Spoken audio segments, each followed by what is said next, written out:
Alam niyo ba na ang pinakabatang general ng Pilipinas ay napatay ng sariling niyang katanyagan?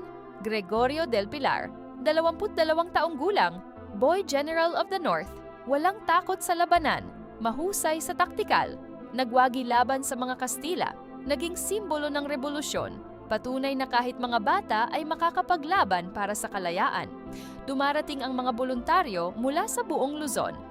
Gusto nilang makipaglaban sa ilalim ng sikat na batang general. Ang kanyang pangalan ay umabot hanggang sa mga liblib na nayon. Ang kanyang tapang ay naging alamat. Ngunit dumating ang mga Amerikano. Hinahabol si Aguinaldo. Umaatras ang gobyerno. Kailangan protektahan ang tiradpas. Del Pilar ay nakatoka doon. Alam niyang hindi nila kaya ang mga Amerikano. Alam niyang mamatay sila, pero hindi siya makakaalis. Bakit? Dahil sa kanyang katanyagan. Kung tatakas siya, masisira ang lahat. Ang boy general na tumakas, imposible. Kaya nanatili siya, nakipaglaban, namatay. Ang katanyagan na gumawa sa kanya ay siyang pumatay din sa kanya.